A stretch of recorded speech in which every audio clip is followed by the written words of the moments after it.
It's time for Drummer Nation. Pelle Berglund's new book, Buddy Rich, One of a Kind, offers a precise and highly detailed accounting of the events and the life of one of the foremost musical geniuses of the 20th century. From Buddy's early days as a child vaudeville star, to his emergence as the most in-demand sideman of the swing era, to his eventual success with his own band, Berglund dots the landscape with the names of hundreds of musicians, band leaders, performances, and recordings. Buddy's relationships are detailed with a who's who of celebrities, including Frank Sinatra and Johnny Carson. Never-before-seen photos complete this first-rate accounting of the life and music of arguably the greatest drummer of all time. Here's your chance to win some bronze from Istanbul Mehmet, the original handmade cymbals from Turkey. The prize includes 3 shiny black bell cymbals, a giant ride, a powerful crash, and oversized hi-hats. The black bell line features 2 sonic personalities in one cymbal. It's a punchy pairing. Check the link in the show notes for your chance to win. Pelle Berglund, thank you for doing my show all the way from Stockholm, Sweden. How are you, sir? It's a pleasure to talk to you. Oh, it's my pleasure because you have written a book about a drummer a few of us might have heard of by the name of Buddy Rich. Yeah, one of a kind. First, I got to congratulate you on that and say the book itself is one of a kind. It's such a intricately researched labor of love. Let's go back a little with you. How did you start? You're a drummer, I presume? Yes. I've been playing drums myself since I was maybe 12, 13 years old. I started in my hometown, little Swedish town called Kalmar, a very, very small town. But I played drums. At the beginning, I started to, my first idols was Phil Collins. Oh, yeah, okay. Yeah, and the Genesis, the early Genesis. Mm-hmm. So I always studied Phil Collins very much. So what gravitated you towards jazz music and big band and Buddy Rich? I always loved drummers that want to create something new, that plays together with the music, not only accompanying, I want them to express themselves. And if you really listen to the early Genesis records, Phil Collins is following the music, always. He never just play as a background drummer. He follows the music, and I love that kind of expression. Yeah, it's immediate, isn't it? Yeah, and Buddy Rich, I saw him first time 1978 in Sweden, in another small town, in a school auditorium. Only 300 people, and I was sitting 3 meters from him. And and as everyone else, I wanted to sell my drums the day after.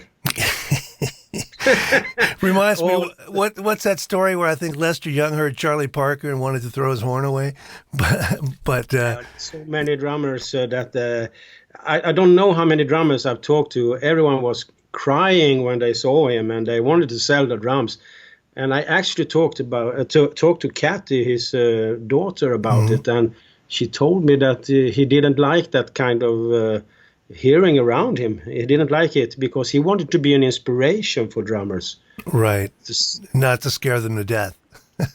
No, but I mean, that perfect technique and attitude to the drums, that's... I'm not, of course I am impressed about his technique, but the thing that I get into is his... to know that there are sitting 1,000 people in front of you, and everyone expects you to be the world's greatest drummer every night. How do you come over that? How do you, the nervous pressure? My business partner for a long time is Jeff Hamilton, and we're good buddies, and he worked a lot with Ray Brown. And Ray Brown said to him, if I may relay the story, that the greatest genius he ever knew was Buddy Rich. And he used to love playing those Jazz at the Philharmonic concerts because, those things were like jam sessions with the greatest jazz players in the world comprising a big band, and they would go on and on and on. And Ray told Jeff that Buddy never let up. Come on, Brown, let's get these guys.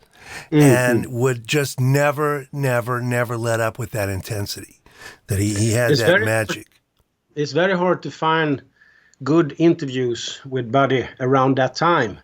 because you have interviews where he said that he hated these long jam sessions. But on the other hand, he says that he loved to play with Charlie Parker, Ray Brown, and Oscar Peterson and everyone. Mm-hmm. So you never really know what did he think about it. You know, his fights with Norman Granz all the time. The jam session is usually something drummers get annoyed with because they're so long. You know, everybody solos for a long time, and you're back there complimenting them and accompanying them, which is fine. But you know, the fact was he never let up, man. He was always there. So how about your? So we know you started as a drummer and you loved Buddy when you heard him. How about as a writer? How'd you get going that way? Well, that started in 1999. I had written a lot of music myself. I tried to put together a musical, and I was looking for a subject to write about. I had writing about 2 hours of music for a musical, and I was thinking of I was searching for a subject to write about. And one of my friends said, you should use the story about the Absolute Vodka creator, the Swedish guy that created Absolute Vodka. Do tell. Yeah, and that guy, he poured the vodka in the 17th century, and that story is a wonderful story. It's very, very special. And I started to, when I couldn't get the musical to a theater, I had so much material about him that I started to write a book about him. And that book published in 2008. And that was my first book. And actually that book is now sold in every store in the whole world through Absolute Vodka. Beautiful. Both in English and in Swedish. And after that, I wrote a book about a Swedish spy. That's a Swedish subject. And after that, I asked my publisher, what shall I do now? And he asked me, don't you have any hobby or something you can write about? Well, I do have a very, very big collection of Buddy Rich. That's how it all started. I thought everything should be easy because I had so much material myself. So I was telling myself, I already have the research done. I was thinking when I started to do research, it blew my mind again. You know, I could never think that he did so much different things. Well, I was called upon to teach jazz history several times at the university level, and I began by thinking, well, you know, I've got 1,000 liner notes. I got this pretty much covered, and I realized how much research I had to do. Then I had the issue of, well, it's 3 hours a week for a whole semester. How am I ever going to fill all that time? And then it became, how am I ever going to get all this in? You know, with 3 hours a week for a semester. So you're looking at volumes and volumes of material with somebody like Buddy Rich. How did you begin your research? Well, I started to, as I always do, I put everything I have in chronological order. So I used my own material, I put in chronological order. And then I started to thinking, well, everyone is writing that he was playing with Joe Masala, and then he moved to Bunny Berrigan. But they never say, why did he leave Joe Masala? How did he get into Bunny Berrigan Band? And how was the feeling in the Bunny Berrigan Band when he arrived? You know, I'm a band member myself. I'm very curious about, was it so good to play in Bunny Berrigan Band? What happened the days before he joined the band? That's things that interest me. And I did the same research when he left Bunny Berrigan and went to Artie Shaw, and I used the same technique when he left from Artie Shaw to Tommy Dorsey. What happened in those bands before he joined them? That's what I love about the book. Yeah, that's what I love. You really go deep. So to get those stories, you had to turn to the sidemen and the other musicians of the day, and were you able to interview a lot of them? Yes. As soon as I found a name that he said that he talked to that person or he met that person, I went into the libraries and I Googled and I interviewed people. Can I find any biography from that person? Right. Does he say anything about meeting Buddy Rich at that time? So how many years did you spend in researching this, and how many people did you speak with? Well, I would say around 7-8 years. And totally committed to the work. I wrote nearly every evening and did research nearly every day. And I think I've been into most of the sources. Well, you mentioned, the blurb mentions what you just said, explores the reasons for the passion, drive, and intensity, explores the reasons and what happened in each of those settings when he goes from one band to the next. And then you've got a lot of never-before-published photos of Buddy from the private collection of Charlie Braun. Tell me about that.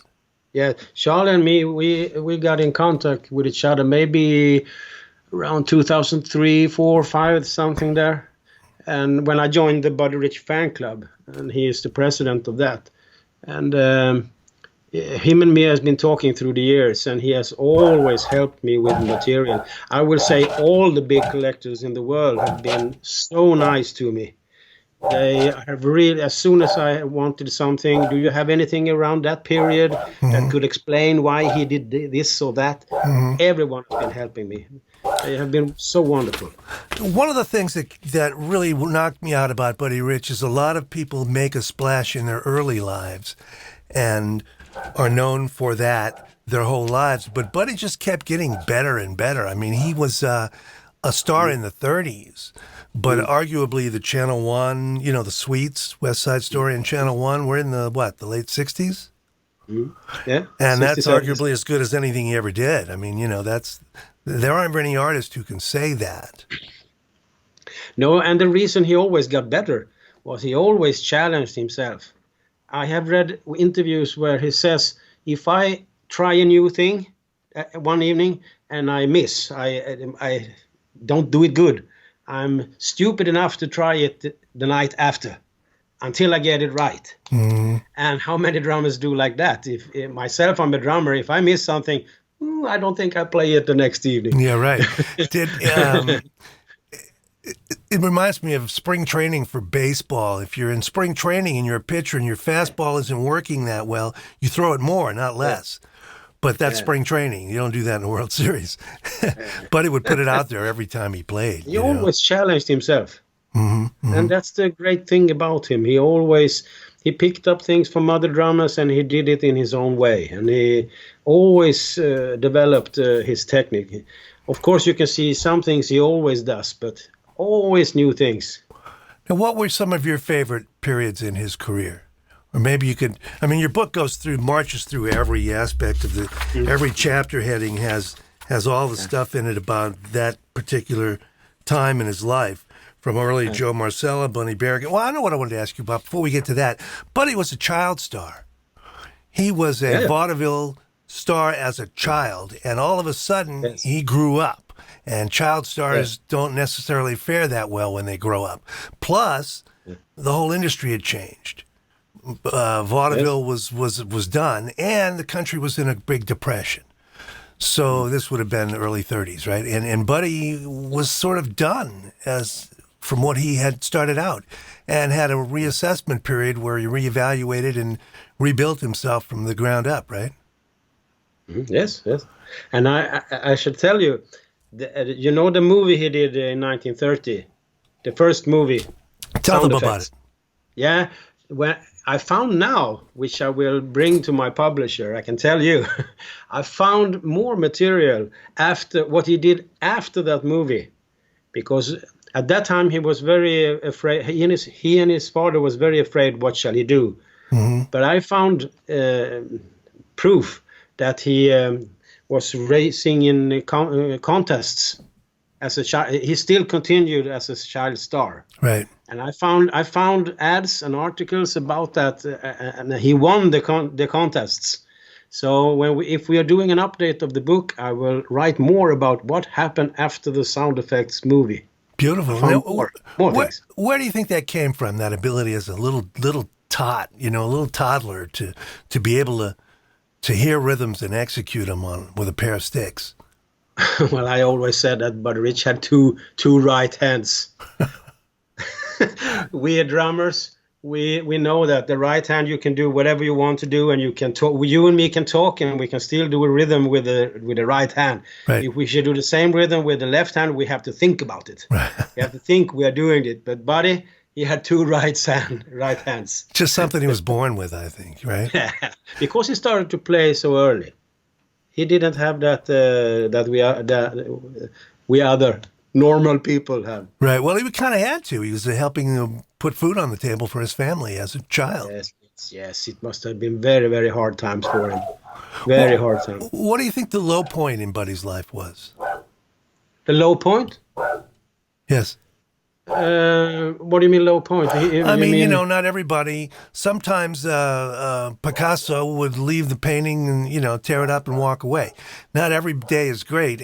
Was there a period that you felt, it must have been that period, right? When he's like adolescent age, he's too old to be a child star and hasn't succeeded yet as a drummer. You think that I think there were two periods in his life when he was thinking very much what he should do. The first was when he didn't know if he should start singing or drumming. Mm-hmm. I have found very much that it wasn't just to quit drums and start singing. I think he was thinking very much, shall I do this or not? Because there was a very big step to quit drums because everyone knew who he was. So I think it was not something that he did overnight. He was thinking very, very much, shall I really quit drums and start sing? I don't think he felt good. Of course, I didn't know Buddy. I don't know if I'm guessing right. Mm-hmm. It's just guessing from my side. And the second time was, I think it was when he started to play with Harry James again, 1953 and all the periods up to 1966. When he started his own band, the last period there, I don't think he was feeling that good. I have found interviews where he said, I don't want to play Sleepy Lagoon every night. And I think, as I said before, Buddy liked to challenge himself. He wanted to play charts that was really difficult to play for him. Easy for him, difficult for all of others. Yeah. Couple of things to point out there. He does have a vocal album out, right? The Voice is Rich. Four vocals. Four of them, that's right. Yeah. Tell me about those. Well, let's see if I can tell you the names of them. The Voice is Rich. Buddy Rich sings Johnny Mercer. Sing and Swing with Buddy Rich. And of course, I forget the fourth one. What is the fourth I do one? too. Did I say The Voice is Rich? Yeah, that's the one we said. That's okay, but talk about his approaches. They're pretty good albums of him singing. Well, I found he really took it seriously. Mm-hmm. I found interviews with him where he says that he hired a therapist because it was such a big thing to suddenly stand in front of an audience to just sing. Mm-hmm. It's I shouldn't say it's a total different thing because everyone who plays drums, that the vocalist and the drummers are the same psychological thing. If a vocalist does something wrong, the audience sees it. If a drummer plays wrong, the audience sees it. Bass players and guitar players and keyboard players, they can do whatever they want. That's a good point. No one cares. So many drummers have been on the wrong side of somebody in a band getting on them because something sped up 3 clicks or slowed down 3 clicks, so they didn't like the way a drummer played a phrase, when they might have been skating on the changes in their solo, or they could be playing flat in the section, or they could have missed a figure. They don't like to look at that. They want to blame the drummer. If a keyboard player plays the wrong note, who cares? But if a vocalist sings one wrong tune, everyone is saying, ooh. Well, now, Buddy cared, right? He could hear all that stuff in the band. And if you played some wrong notes, you were going to hear from Buddy Rich about it. I think he was a great singer. I think so, too. Yeah. Yeah. And he came up singing and emceeing and as a real showman. Yes. A wonderful showman. Okay, I have to ask you about the relationship with Johnny Carson and all those TV shows he did with Buddy. What do you want to know? Just open that can of worms. What do you want to think? What do you think about it? What do you want to say? Well, the fact that I think he did about 88 or 90 shows altogether. I think I have around 81 or 82 of them on video. and I've been studying those very, very hard. I can tell you, I didn't quote so much from the Carson show because, they are very humorous, but there aren't that many facts. Right. And I was checking Buddy what he says in the show. He says something, and then I check it up. No, he remembers wrong year sometimes. I couldn't use it. Well, they were comedy bits, basically. Yeah, and he was always looking forward. He never looked back. Mm-hmm. So I couldn't use facts from those shows. But they are very funny. He always amusing. He's always... he plays great on different drum sets. He doesn't care if he plays on small drum sets. He plays wonderful all the time. Well, he plays wonderful in big band. He plays wonderful in combos. I mean, he really had the whole gamut covered. Yeah. I can't understand the critics that are saying that he couldn't play, quiet. There are so many records where he plays beautiful brushes. Yeah, that's nonsense. And quiet with his sticks, too. Mm-hmm. The Charlie Parker with Strings album, the album he did with Louis Armstrong and Ella Fitzgerald. I love that album. It's a wonderful record. Mm-hmm. How can they say that he couldn't play quiet? I can't understand it.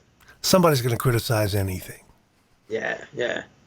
They couldn't stand that he was so perfect in everything he did.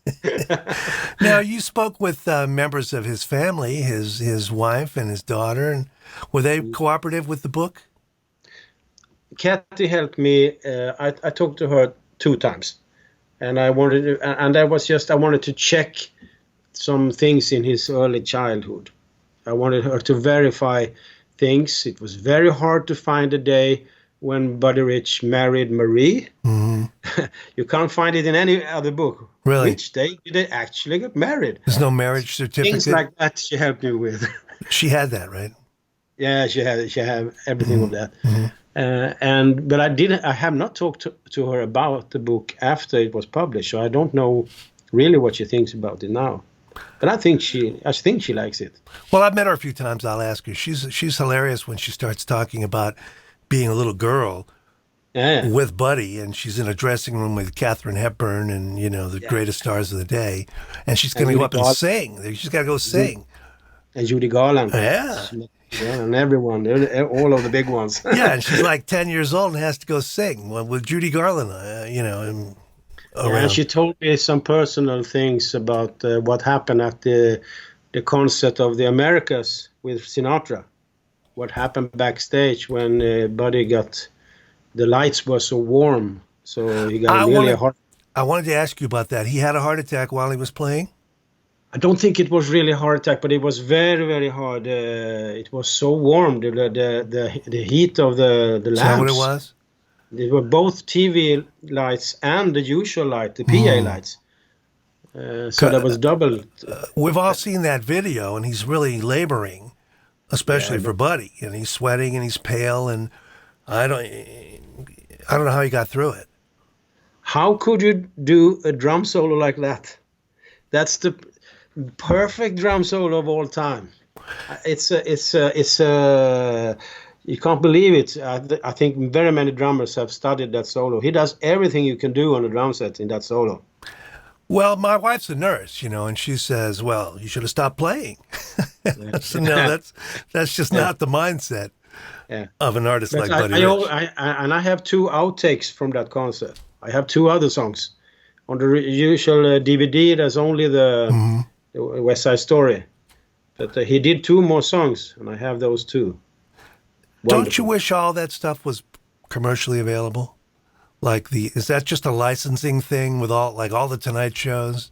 But it's very hard to do. I know Kathy has been struggling through the years. She wants to release much more things, but she always told me that the rights, the legal rights of it is very hard to. It's not so easy. No, I admire her for putting out the things she do. Success. Oh yeah. Now, and the latest album, the Just in Time record that's been released now, it's a wonderful record. I haven't heard that. You haven't heard it? No. The solo, he does a 20-minute solo on that one, 6 months before his death. It's an impossible solo. Well, he was beyond us mere mortals. Yeah, I've talked to his musicians who told me that I think he was from another planet. Well, that's the thing I was going to mention next, is that the musicians you met, there's hundreds of musicians mentioned in your book. Do you know how many? Yeah. No, I don't know how many. I've been talking to maybe 25 or something like that. But I've been reading biographies and reading interviews with everyone. Well, not only do you just mention, like Shaw, Dorsey, Basie, Carson, Sinatra, Mel Torme, Gene, Norman Granz, Lana Turner, but you also mention all the sidemen on these gigs, all the guys in the band. It goes into the hundreds and hundreds of musicians that are represented in your book. I mean, that's such an intense labor of love to do that. What surprised you most about what you might have found out in your research?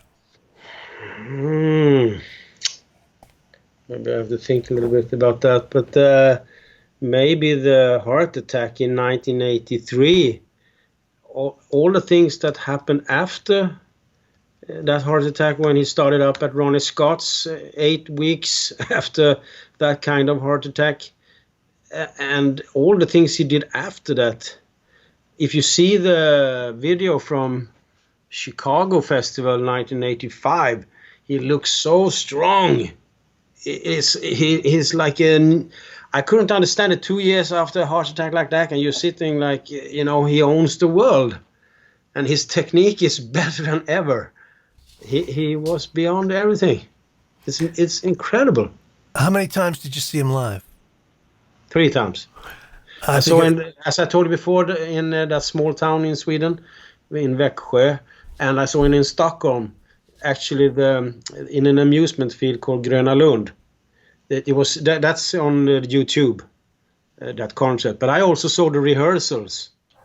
They were broadcasting it on, televising it on Saturday, and I saw the rehearsals on Wednesday. So he was playing the rehearsal?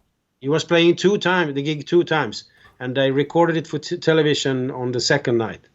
Because, as you point out in the book, he didn't read, and he would often have drummers like Joe LaBarbera did some, would come in and read a new chart, and he would instantly memorize it. I've talked to all the 3 LaBarbera brothers. And I talked to the Swedish members of the orchestra, and they told me really nice details which are in the book. He thought the Swedish members were so good. That's how my music should be played. I'm going to tell my guys in New York, this is how my music should be played. Well, speaking of telling the guys, you're well aware of the so-called buddy tapes, the bus tapes. Buddy getting upset with guys in the band. What's your take on those? That's really one of the reasons why I wrote the book, because I've never liked those tapes. I knew very much about Buddy before I started to write the book, but I was a little bit upset and angry because I don't think it's fair to that guy. Right. If a trumpet player plays wrong, they will say Buddy Rich Band wasn't good. It was always his name. Right. I found a very important thing. I think it's he never, when they interviewed him, he never speak bad about his band. He always say, I have the best musicians in the world. Right. He was always very, very proud of his band members. If they were young or old, doesn't matter. He always said, I have the best. And that's why I don't think it's fair to all the. I have been reading everything on the net, that he was an ass sometimes. Well, he may have been, but it's still not fair to record that surreptitiously and put it out as though that were a total representation of his character. That was private stuff with the guys in the band. Maybe he was an ass, maybe he was vulgar, but that's not what his music was about. And we have to also remember that he kind of was right about some of that stuff, when he's saying, look, I played with the greatest musicians in the world. I don't know what you're doing up here, but you better get your act together or get out. Yeah. He was hiring young players who didn't have those experiences, and he wanted them to live up to his expectations.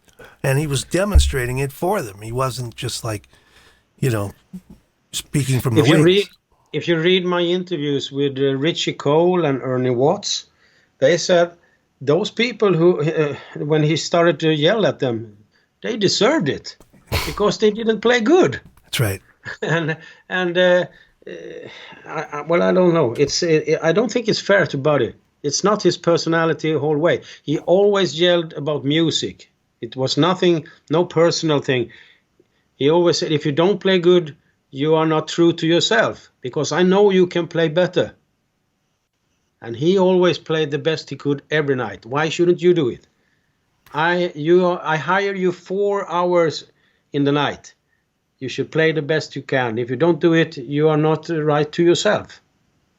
I think you should think a little bit about that. He was true. He was always true. Can't argue with that. On the other hand, you had the opposite was Duke Ellington, who probably never fired anybody, who never had any discipline on the band at all, right? Duke would go up to play a set by himself, and it might take 10 minutes for the whole band to assemble. Right? So that's total opposite. But I agree with you. It's unfair to look at that as an extension of Buddy. On the other hand, in Mel Torme's book, Buddy wanted a transcript of one of them. Yes. He wanted it in there.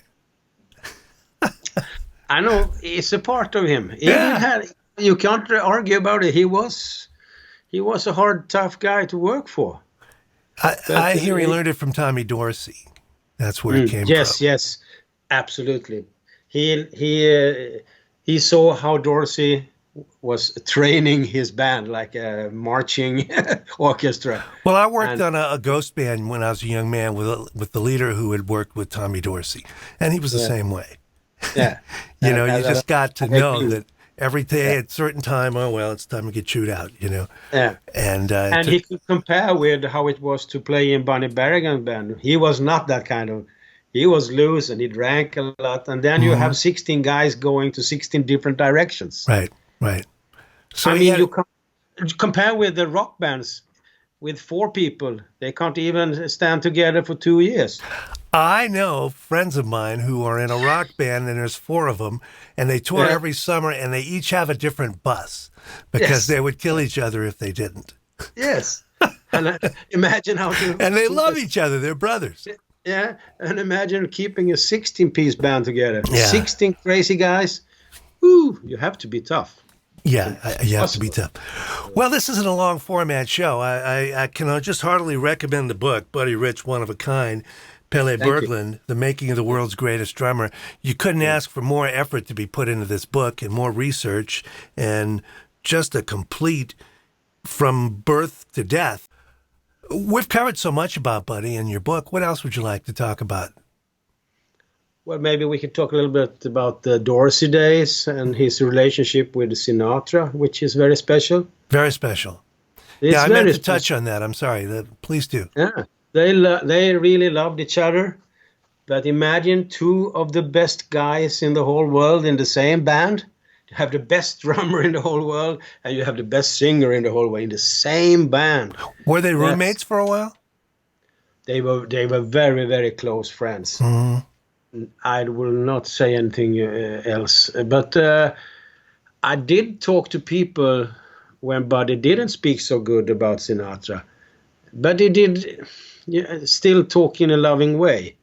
I remember one Swedish promoter that talked to me, and he said that that was maybe in 1984, I think, or 86. And he told me that Buddy had told him that he had been walking in the streets of New York together with Sinatra, and they had been talking to doing a record together. And you should do a record together with me on drums. We have never done it. And Sinatra thought it was a good idea. And a couple of weeks or months after, Buddy was walking in New York, and he saw in a record shop that "L.A. Is My Lady" album, Sinatra, with Steve Gadd on drums. Steve Gadd, right. And Quincy Jones produced it. Yeah, and Buddy Rich was very angry about that because he wanted to play on that record. And the guy picked him up at the airport. He was very, very angry, and he threw clothes in a basket. He was very very angry, and the Swedish promoter had put this record in the hotel room. Ellie is my lady, and Buddy threw the record player out the window. He was so angry. That's funny. Yeah, that was a great album. It was produced by Quincy, I guess. He just called his guys, right? Had the Brecker brothers in there. Sinatra helped Buddy through his whole life. Every time he was ill in the hospital, he helped him with the bills and everything. And of course, they loved each other. Oh yeah. But at the same time, they were two persons exactly the same. They wanted to be the best, and they were, I think. That's a great story. I'm glad you added that. Yeah.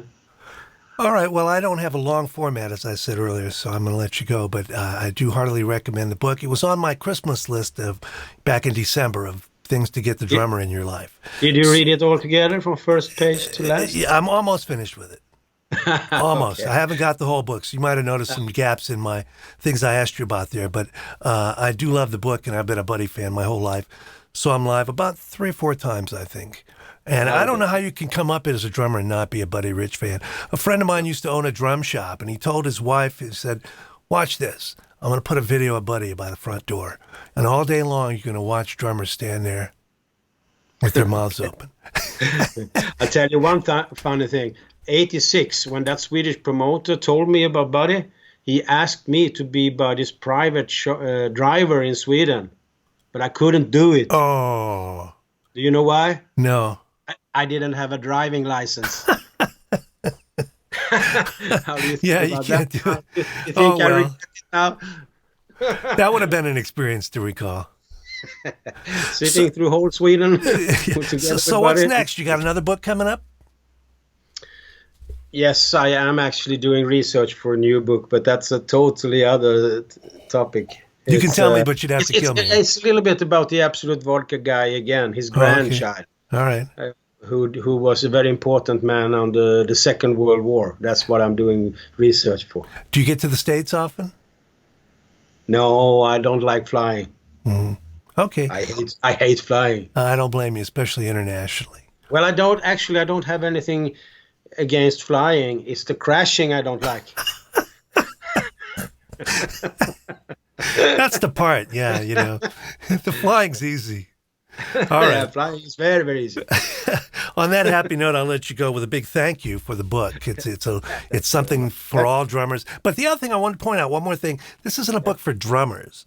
This is a biography about a very interesting genius of the 20th century that anybody can enjoy reading. Yeah. How he struggled through the decades, when the rock is coming, the punk is coming, how can he have a band going on the road through the decades? That's what it's all about. Yeah. The man. Yeah. But I didn't meet him. I have not interviewed Buddy. I've never met him. I had to be relying on the writing sources and the interviews. Well, you did a great job. I loved every word of it.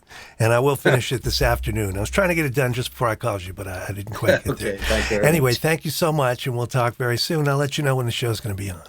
Okay, it's a pleasure. Thank you very much. Thank you, sir. Bye-bye. Bye-bye.